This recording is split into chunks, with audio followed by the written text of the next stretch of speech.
Hello everyone. So this lesson is on the disruption. So first is that we want to know whether the digital transformation is something new or it is already existing from a long time. Okay. So some of you may answer it as yes, it's something where this topic is new, and some of you may think that yeah, this is not new and it exists from a long time, maybe around 50 years back. So it exists. So the fact is, the digital transformation is not something new. So we'll talk about how this is not new. Let's say that see the example of watch industry. Swiss watchmakers mechanized the watches for centuries, and then Japanese manufacturers such as Casio took over the market, and the Swiss watchmaker struggled. And but later on, the Swiss watchmaker again re-emerged with the design, new style, and new technology, and they again create their positions in the watch industry. So this is what happened has been happening not only in the watch industry but also in many other industries. If you see, so there is already some technology, and then the new technology takes over that technology, and further it may be taken over by some other new technology, or maybe the old technology may come back with some new style or some different maybe some interface or something else. So this is what is happening. You will see in other examples also. For example, let's see the typewriters. For over 100 years, typewriters were a dominant technology in offices. The Remington typewriter was the market leader in many industries, and they have the 80% market share in New York City. And then came the IBM Selectric, and then the word processors in 1970s, and by the 1819, Remington typewriter goes out of the business. And we have seen many examples across different industries where the market leaders were bankrupt, or they were out of the business, or their share reduced drastically because of some changes in the technology. So this is the objective of the digital transformation, that you should be aware of what's happening around the world and how to tackle those changes and how to make keep your position in the market. And IBM was also a maker of typewriters, going back to their roots as a maker of business machines. And then the IBM also jumped into the computing, and now we know that IBM is still a market leader from a long time, while other companies were out of the business. But IBM created their position from typewriter to computing, and now to high performance computing and artificial intelligence. They're everywhere, even in hardware, software. Let's see an example of another industry, photographic imaging. So Kodak was one of the world's best firm, which was selling the film, the for the camera, that you can use a film in the camera to click a picture.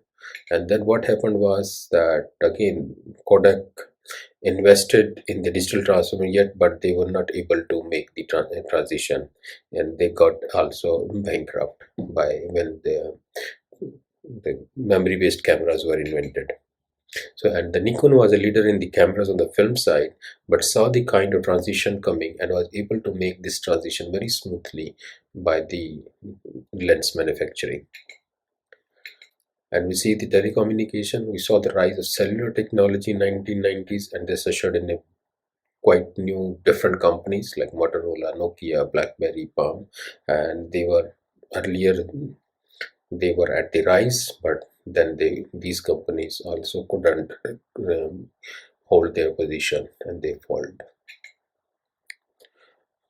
And there were a lot of going up and down in these technologies and the phones, and especially by different manufacturers, but it was the iPhone that came along, and then we can call it as a true game changer that redefined the dominant design in the industry and led to a competitive shakeout. Bookstores. Bookstores, local enterprises around the community. So we know that there are so many bookstores around us, and we can go and buy books. But then Borders and Barnes and Noble tried to roll up the market in 1670s, and then internet came, and Amazon pioneered in the online sales, and many of the companies got out of the business like Borders. And similarly, there are other examples in the record stores where if you want to do some recording, for example, music, you can go to a record store and they will help you to sell the music also. So independent record store gave way to the big box stores like Circuit City, and they was also selling the movies, music, or any kind of media information. In 1990s, we saw disruption with digital format and the rise of Napster and other distribution digital pioneered by iTunes. So they were selling and they were very profitable. But in 1990, and this industry was disrupted by the digital format, which was the MP3, and then came the Napster that gave us how to share the file uh, using between two different users, peer-to-peer file sharing. And then came the iTunes, which legalized the sharing, that you can buy the music from directly from the companies or can share as well on your different devices. So another, and then came now we can see another disruption in the streaming services like Pandora, Spotify. So the first, it started with independent records, and then Napster disrupted, iTunes disrupted, and now Pandora and Spotify are disrupting this industry. So impacted not only on the record stores, retailers, but it fundamentally changed the business model. So it's not that it's only the recording business, that how the recording should be done, so that has changed, but it has also changed the business model for the musician producer, not just for the consumers but also for the musicians and producers. We'll see that how the business models will change, and also fundamentally impacted how consumers consume music. On demand music with specific taste, entertainment industry and movie rentals. So Blockbuster was a leader in North America on movie rentals, and about 60,000 stores and the Blockbuster was having in 2004. First came the Netflix with the DVD by mail business model. So Netflix started the DVD by mail business model. So in case of Blockbuster, you will go to the store and buy the movie or music that you want to listen and see. And but Netflix came up that you can get your DVDs by mail, so you can order and they will deliver it. And then came the streaming and on demand. So then what happened, that internet was getting popular, and then the Netflix and some other companies started to do the streaming instead of sending the DVDs by mail. And then the Blockbuster got bankrupt because of this. Now it may be easy that we can say that why Blockbuster didn't started this or jumped into the streaming, but that's all what is all about the digital transformation. Whether you can transform your company very easily, or your strategy or your business is very rigid and you want to invest only on those products. And one of the reasons that we have seen across the industries is that sometimes it's a very challenging decision, it's very difficult decisions, because whenever you start a new business, your profits may not be that good as in the existing, because you have a large market share and and you are starting something, maybe for example streaming. The streaming is very slow and we don't know the people will watch or not, and no one knows that if this is slow right now, and it can be increased in the futures. Those are the things that people don't know, and that's why they reject that idea. And but we'll see some examples that how the innovations can be should be perceived, that whether there is some potential or not. So the only that you want to take risk on those risky business, which we don't know whether these things can be improved or not. But yeah, definitely the CDs and DVDs, you can increase the quality and sell it through the stores, that they know that they're sure they can maintain the quality. But when you stream online, they were not sure about whether the quality can be maintained or not. And if the quality cannot be maintained, then the Blockbuster may think that it's not good. So that's what they think. But Netflix risked in that, and that's why they got make a position for themselves. But Blockbuster got bankrupt. So Blackbox was unable to make the transition, but Netflix actually made a significant transformation from being a DVD by mail business to being one of the leaders in streaming and online content.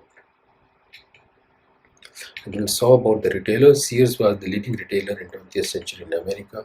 Then came the Walmart, leveraged information technology to innovate the supply chain.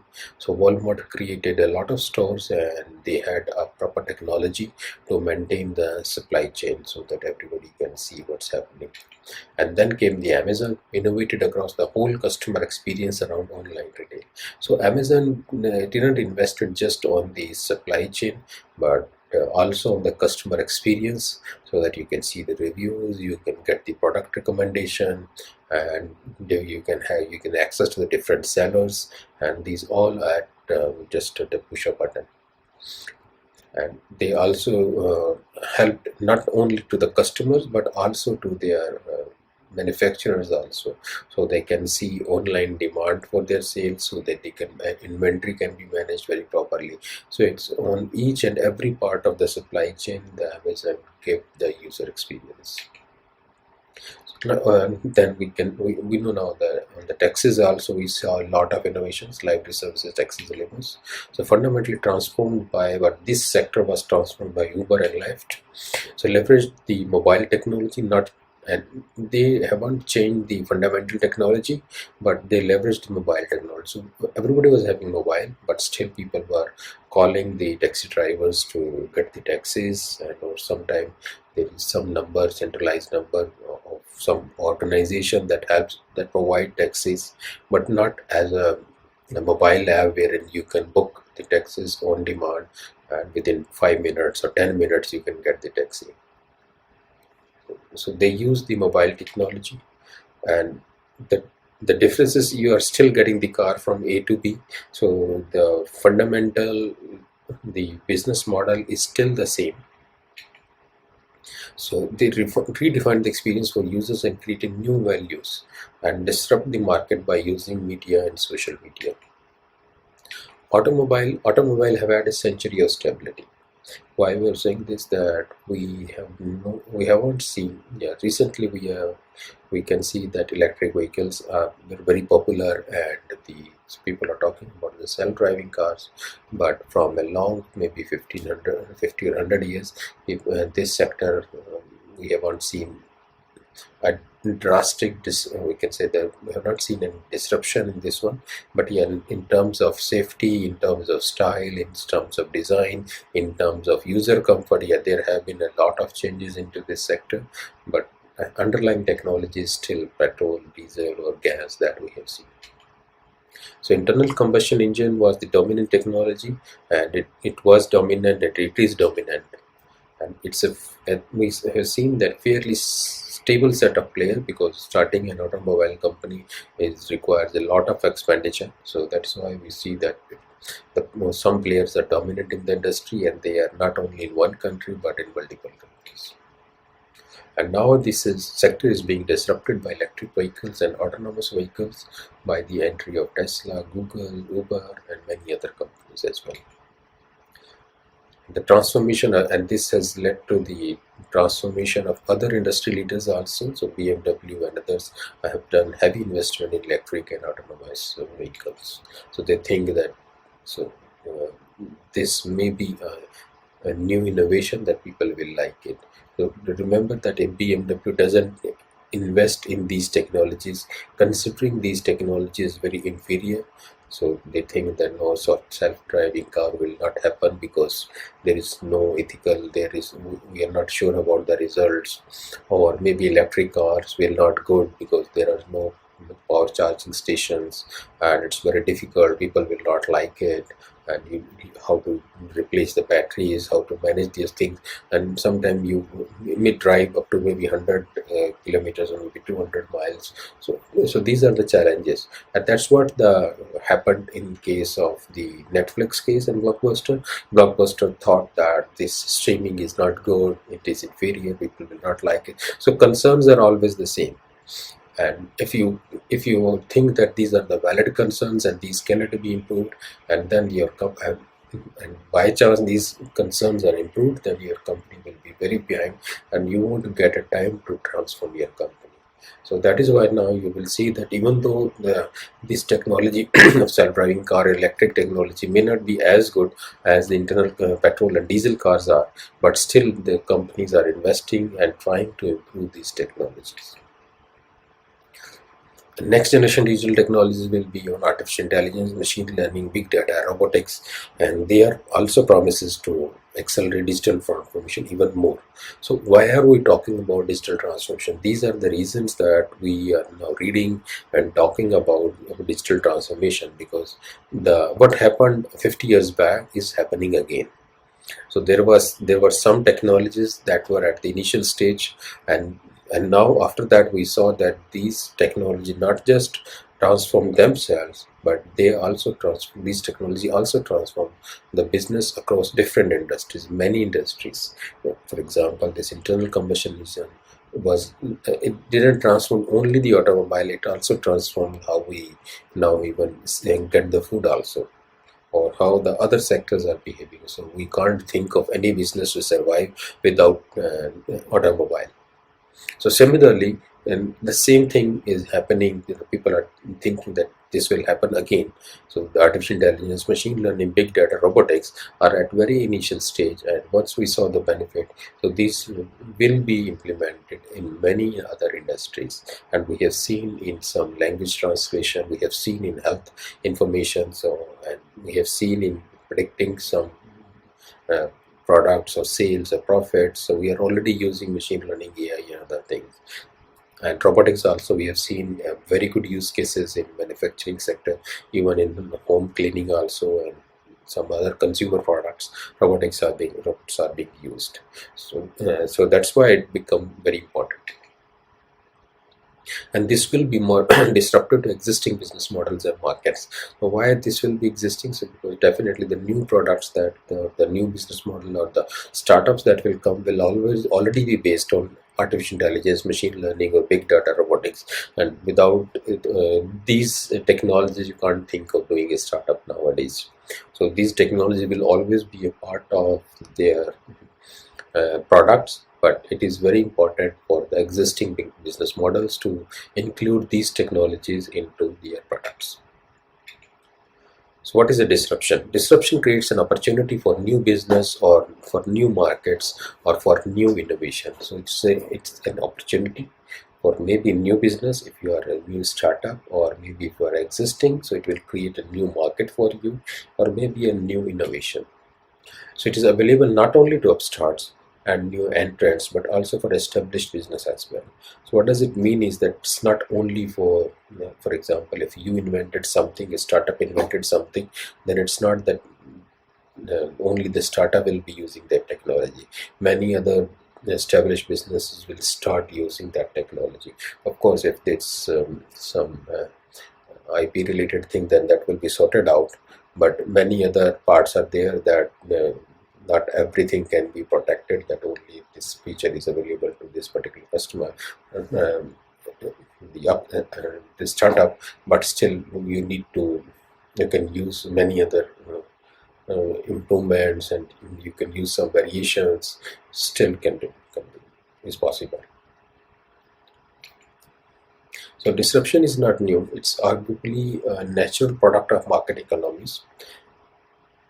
Market economies, when there is a competition, whenever there is a competition, something always there is a competition to create new products for the market and to help customers. So that, due to this reason, we are seeing the disruption. So new innovation, new technology, better the quality of life. So these are the always motives of the business and to sustain in the market. And due to these our objectives, so we saw the disruption. So it's basically birth and renewal and of the product. So if you are giving some service, if you are selling some products, so created something and then you want to renew that with some different features or different technology or maybe some other thing. So you want, this idea is to improve those products, so that we can call as a renewal. So, and that is very important for market economy. So disruption shouldn't be feared, but rather it should be embraced as a good thing, an opportunity for bringing in new ideas and new technologies. So it's always think that if even if suppose that there is a competitor and the competitor came up with a new technology, and as a CEO you think that um, this is by the competitor, so and you fear that what will happen, and so that's the reason that we are studying this, that it's not something to be feared about, but embrace that technology. So include the technology into your product also, and we have seen this happening in automobile sector. Although BMW and other companies, they have very large market share, very high profitability, and selling the vehicles in many countries, and it's very difficult to compete with them. But still, and some smaller companies have started investing in the uh, electric cars or maybe the self-driving car, and considering this, so they will not fear about that, and or they didn't consider that as an inferior technology, but rather they are investing in these technology to further improve those technology, helping them to improve the technology. And once any company will improve that, maybe somebody will improve the how to replace the batteries, or maybe how to increase the size of the battery, or maybe how to increase the power of the battery. There will be some improvement how to what should be the material. So there will be many designs. If some company will propose some design and that's successful, so other companies will start using those kind of material or some kind of designs. So what are the types of disruption? So first is disruption with technology. There may be different types that you may be disrupted with, maybe first technology, and that's an example of digital watches. So digital watches were a fundamentally different technology than what came before it, which were mechanized. While one was based on minute workings with springs and gears, the latter was all about electronics and now dealing with the quartz technology. And digital camera again was disrupted with the technology. And digital camera replaced the film-based camera. So earlier in the camera, we insert a film, and when we click a picture, the film, it is imprinted on the film, and then we need to take the printouts. But in digital camera, it can be stored on the memory disk. So film was really almost a chemical industry, and in terms of roots in science. So if you talk about the film, it, the chemical industry created that film. So you can use the film and you can flash the light on the film, and then the picture will be can be stored on this film, and that can be printed. So everything is from the chemical industry. And then someone in the computer industry created something called a memory chip or memory card, wherein the information can be stored on the memory card instead of the chip. So now these two are entirely different industries, but still we can see they were linked in the digital camera. So any innovation happening and one in different industry, so may impact your product. So that's why you need to consider what's happening in other industries as well, not just the competitors. So digital cameras came along and they were more from the electronic industry. So once again, these are both example radical changes in the fundamental technology within an industry. And we have seen the architectural disruptions as well, second, by the Sony Walkman. So when Sony Walkman came, they had this still the same technology that you are listening a song from a device, but the way that they positioned their Walkman, so it was different. So we can say that it actually disrupted the market again. The Sony Walkman came along not with any fundamental different technology, but they were really just utilizing this technology that exists in different type of cassette players and the like. But they refined the form by shrinking it and making it a portable player. So you can just keep in the pocket and just listen to songs when you're walking. You can wear on your side while you're walking around or going for a run. So while the underlying technology didn't change, the value proposition, the value, and the way they organized it did change very much. And then came the business model disruption. So there may be technology disruption, there may be architectural disruption, and there may be the business model disruption. For example, by Airbnb. So renting home business is existing for a long time. So Airbnb came with the technology as a way to create market efficiencies. and they redefined the market and redefined the value proposition, created new opportunities for others to participate in these exchanges. So before Airbnb, that house owners were only dependent on the local market only, that people who are staying, they can rent the homes, and otherwise there was no way that their home or maybe a spare room can be rented and any traveler can take. So travelers were dependent only on the hotels. So Airbnb created a new business model wherein the homeowners having a spare houses or spare rooms can advertise their room or houses on their platform, and then the travelers can book that house or home for a longer duration, maybe even for a shorter duration as well. So earlier it was supposed to be only for a longer duration. And then came the Zipcar business model disruption, same. So rather than a traditional way of renting car, they created a system in which one can walk on the street and put in a code and enter a car and use it and just leave the car as it is. So again, the technology is same, but the way the people rent a car is different. So earlier you are booking and waiting, and then mm, some driver will come. So in this way, the car is on the road. You can just enter, use the car, and just leave the car. A disruption for the consumer side, high end. So there may be from the consumer side, sometimes there may be disruption for the high end, or sometimes there may be disruption from the lower end also. That some lower device gets very popular, even the higher, very high sophisticated device cannot get the market share. Or sometimes that high end sophisticated devices gets popular, but the lower devices may not have that market share. That one example is the iPhone, that came in with completely different set of features at the high end of the market, and even the phones were very, and still they were very expensive, 3 to 4 times as expensive, but still they get very good market share from even being the expensive. Another example from the lower side is the Nintendo. The leading companies were Microsoft and Xbox, and so Microsoft with Xbox and Sony with PlayStation, and then came the Nintendo. So the Nintendo, Microsoft and Sony were competing that we need to have some very good gaming device that should have a sophisticated device and very high computing power, the processing power, so that they can, any sophisticated games can be played on my Xbox and Sony PlayStation. But Nintendo came with an inferior technology, and the fraction of the cost of the other players. Very simple machine, but with the innovative gaming control that allowed them to do many. And with that innovative gaming control, so they created many other interesting things for their players. So and Nintendo got very popular in the gaming devices, even with the low price and less features. So Nintendo, we can say they entered at the low end and disrupted the whole market and became the market leader. Wikipedia is also an example of the disruption from the consumer side and from the low end also. So we know that Encyclopedia Britannica is maintain the high quality books, and all of the information is available in that.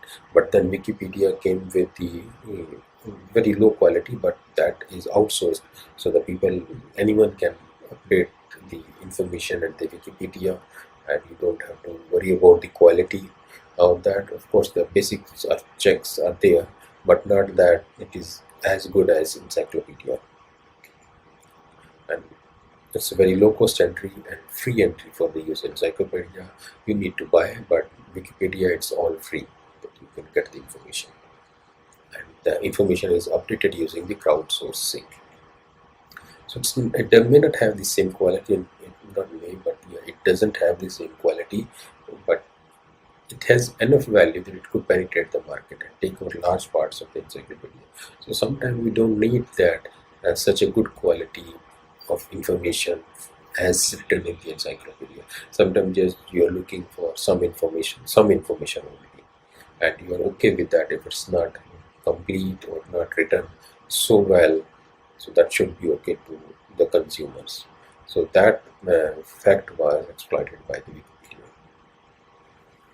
So disruption from the consumer market, creating the new market. So word processor disrupted the typewriter industry. So typewriter, that you use the typewriter, and if you have to remove any word, so it's very difficult in the typewriter. So you need to make a cross manually, and that will be visible. Then came the word processor, so you can type anything on the software, and then you can remove, add, edit, anything you can do. Similarly, in case of automobile, so they redefined the transportation by a host of that. So there were horses, people were using horses, and they were using horses to go from one place to another place. So then came the automobile, and they redefined the transportation. So all of these products, word processor, automobile, created a new market. So those markets were not existing. So similarly, in case of air, maybe people thought that it may compete with the hotel industry, or it may compete, but they created for themselves a new market where the house were not able to rent the homes to the travelers. Smartphones again redefined the whole set of different things, including cameras, mapping, maps, and the like. So many other things have been included in the cameras. Another example from the consumer side, creating new market, is the Craigslist's classified advertising online. So value chain disruptions. What happened was that we have seen in the newspaper, people are giving some classified advertisement that if you have something to sell or buy, so you can create very small advertisement, and the newspaper will publish those classified advertisement at a very low cost. Because in that page, it's many advertisements in a very small font, categorized into different categories. And the Craigslist came up with an idea of doing this very online. So instead of a physical newspaper, so they created an online platform wherein you can put the classified advertisements. It has a huge impact over the value chain to newspaper. Now the newspaper's main business, newspaper, we know that it's not very expensive. The way they cover the news, and they write, and they publish, and then they distribute across all of the businesses and house owners. So they distribute, they manage all the supply chain in a very inexpensive way. The cost of newspaper is not very high. It's a fraction of the cost that it should be. But how it got subsidized is through the advertisement. So newspaper earn a lot from the advertisement. That's how they are able to sustain. And now with the online advertisement by the Craigslist, so their impact on the newspaper saw an impact on their sales of the advertisement. So Craigslist was not competing directly with, although the Craigslist was not a competitor to the newspaper, because they were selling only the advertisement, and they were not giving any news coverage or anything. So we can't say that Craigslist was a newspaper, so that was competitive newspapers, but the primary income came from the selling of classified. Since the newspapers income came from the classified advertisement, so that is why the Craigslist was, we can say that became competitor of the newspaper. So disruption in one part of the value chain ended up impacting a whole another industry in another part of the value chain. So these are the 5 domains where we see we should give some emphasis about data, innovation, competition, value, and customers when we talk about the disruption. So first is data. Data is ubiquitous in a world of social media and mobile technology, and we have seen a lot of data that consumers are generated, and companies are taking that data to further advance their products and services. Waze, for example, we know that it leverages people's cell phone data to determine traffic jams. So even you can report, or they can check, and they report to the customer that there is a traffic jam already, and then by showing that as a red light, so that you can change your path if you want. Okay, if you can. So Waze uses social media to allow users to express traffic jams or due to an accident or some damage on the road. So you can post a message that here is a traffic jam due to this reason, and then it will be posted to the other users, so that other users can avoid that road possibly. So by leveraging the data, Waze is able to create a unique value. Innovation in digital economy, ability to do quick testing innovation. So you can do a quick testing with innovation. So if you want to, for example, if you want to create a new product and you want to test it, so you can easily do those testing using some innovative technology. And it has sped up the innovation cycle also. So for example, you don't have to wait for testing. So allow companies to run real-time experiments and product and run prototypes in a very inexpensive way. For example, if you are a website and you are an e-commerce website and you want to change some user interface or maybe some design and color, so what you can do is you can just change for maybe selected set of customers or users, maybe some percentage of customers and users, or maybe some randomly you can change, and you can see what's happening, whether people like it or not, and accordingly you can make a decision. Or if you have some, you want to create an entirely new business model, and then what you can do is you can create a prototype and give this your prototype to the customers, and then they will give the feedback. So, so innovation has helped a lot in disruption.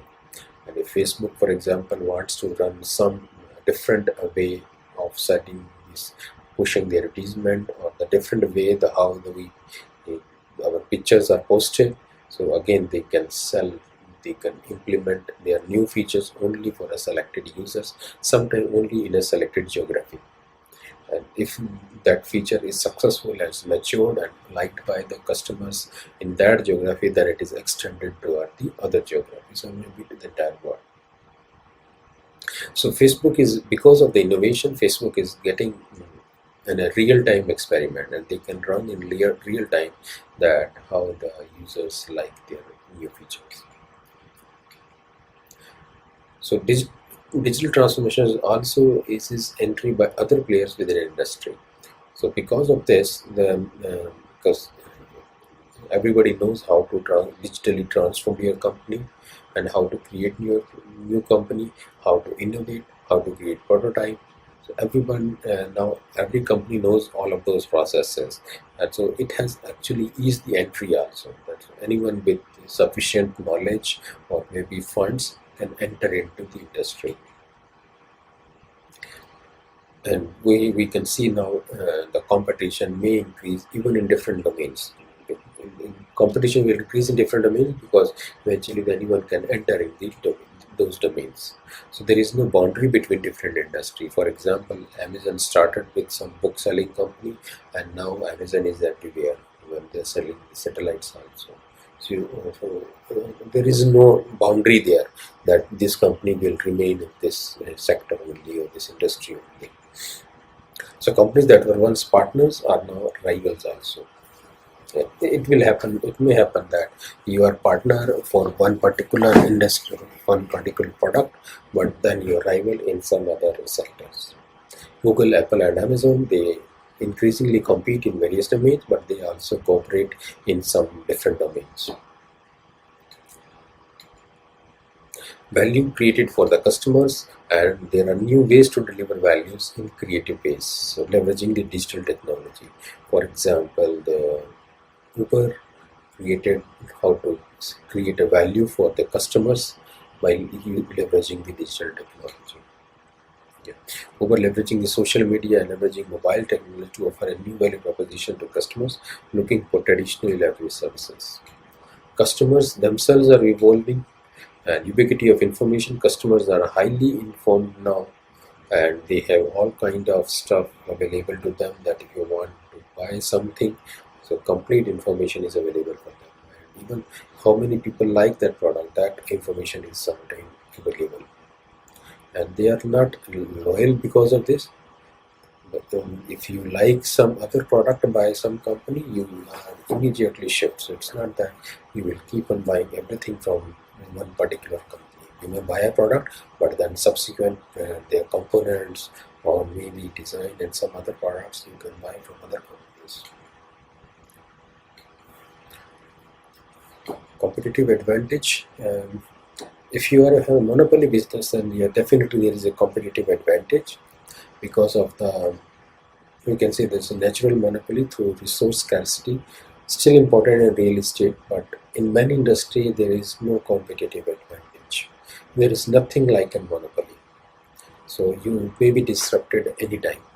So that is why the large business processes needs to always improve themselves so their products are well up to date and relevant in the market.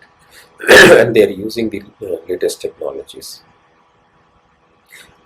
In real estate, that real estate is limited, and if you own some part of the land, then you are the owner. And if somebody wants to start a business at your land, then they need to talk to that particular person. And now retail has no advantage due to the place and space because of the online e-commerce.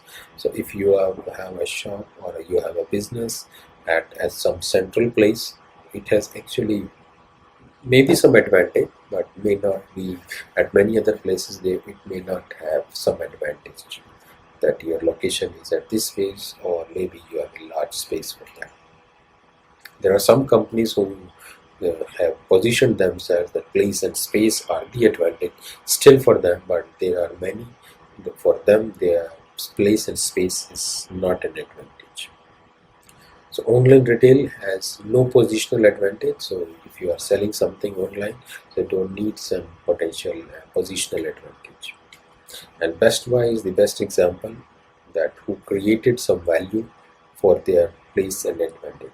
So they have the positional advantage. Customers visit stores and they when you visit these Best Buy stores, you can sample the various products, and but what you can do is since you are viewing the products and you know that this product is good, so you can buy directly from them. Then you can compare the prices of the Best Buy, and if you think that Amazon is selling it, then most likely Amazon will be selling the products at a lower cost. So, because that's online, don't have to pay for the real estate. So the customers have been trying to buy the products from the Amazon by looking at the products at the physical stores.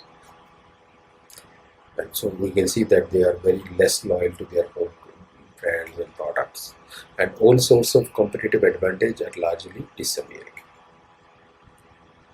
So competitive advantage is actually the scale or economies of scale. So if you have a more production, then it will reduce the cost of the production, and that is a competitive advantage in many industries. Scaling in a digital environment is quite easy and costless. And why we're talking about this one? Because if you are selling a car or maybe other hardware product, then you need to produce more if you want to reduce the cost of the production. But in case of digital environment, for example, if you created some social media like a Facebook or other uh, social media, so it doesn't matter to add maybe many users. So adding a user is just a one line in the database, and that is very inexpensive. So it became very easy and quite costless. So scaling a digital environment is definitely very inexpensive. So and there is a competitive advantage there. Facebook, two guys in their Howard dorm room to $1 billion business in a matter of a couple of years. The ability to leverage digital platform to scale your business and scale your technology, and it has been greater than you have ever have been before. We improve our understanding as we learn new technology. So what does it mean is that sometimes there is a learning curve in the technology, and as we implement some technology, we will learn along the way, and that will give us also a competitive advantage. Because if you know that how the new technology works, and once that technology has improved, you can immediately improve your product. But if you do not have any experience of that technology, then it's very difficult to implement the new technology. So that is the reason that people are, and many companies are investing in the electric cars. So they will have their own experience. Their employee scale will be, they may be comfortable now to use those technology into their car, and once that technology is improved, so they can. It's very easy to switch between the new technology. Otherwise, it may be difficult. So learning curves still exist ubiquity of or information provided by the internet and other data sources made learning curve less beneficial. Other can easily. So learning curve is definitely very important, and there are resources available on the internet that you can use it and catch up with what's happening around the world. Vertical integration strategy is basically that a company owns or controls supplier, distributors, retail location. So the vertical integration means that the idea is that the, the company controls all things, puts value in the supply chain. And when they have vertical integration, when they control all of those things, and it benefit companies, so they can control their processes, they can reduce the costs and improve the efficiencies. For example, if you are selling some device and you need a raw material for that, and you need a proper design for that, and then if you want to sell, when you are selling this device to the customer, you want that this device should be sold at a particular price irrespective of the geographical region, that no one should charge less or no one should charge more. So then you are controlling your vendors also, and by having a particular raw material, you are controlling your vendors also. So that's the many companies are doing that, and that helps to reduce cost and improve the efficiencies as well. And it benefits company because they are controlling all of the processes. But the disadvantage is that it requires a lot of expenditure in terms of controlling and standardizing all these things. Large companies can vertically integrate and create value, but it also serves as a deterrent also. So once a large company has vertically integrated, and so what will happen is, if you have a vendor, you will say that you cannot supply to my competitor. You need to supply everything to me. Or maybe you can also control your vendors that you cannot sell the competitor's product into the same store, because you control the complete supply chain. So digital technology to and disintegrate the value supply chain and specialize in different components. So it also creates some specialization in. So if you can just create some component of that supply chain, for example, you can just create a chip, you may create raw material, you may create some other thing you to be used in the device. So you can become specialized in that. And student manufacturers who, for example, if you have some product into mind and you want to create something, you can easily create to contact some manufacturer, and they can create some, maybe some pieces of your new product, and maybe sell directly to you, or most likely to the distribution channel also. So you may not have even saw the product, you may have a design, you can tell to the manufacturer, pay them, and then tell them that this product is to be sold to this distribution channel. So otherwise there is a lot of capability required. Development is a lot of capability development is necessary to bring a product to market, and they can go online. So you can contact the manufacturer, use online as a distribution channel, and it's possible that you may not have touched the product, but still you have the massive distribution through all the global markets. As digital becomes ubiquitous, transactions costs drop, and costs incurred with the parties selling goods and services also drop. We can see an example from the financial services industry. This is not being disrupted as a whole. For example, if you talk about banks or any other thing, some of the components have been disrupted in terms of online, other going visiting the banks through physical only. So no one competing with the bank across all different businesses, because starting a bank requires a lot of legal approval and requires a substantial amount of money to start a bank. But PayPal, Bitcoin are entering and taking various pieces of the overall financial services pie. So PayPal, for example, if you want to transfer the money internationally, so the people are using PayPal, and Bitcoin is also nowadays popular. Fintech has a disruptive potential in the broader financial services and industry. So these are the four underlying drivers that try to drive digital economies and have this disruptive potential. So we will do this lesson later in the next video. What are the four underlying drivers that try to drive digital economies and have the disruptive potential? Thank you.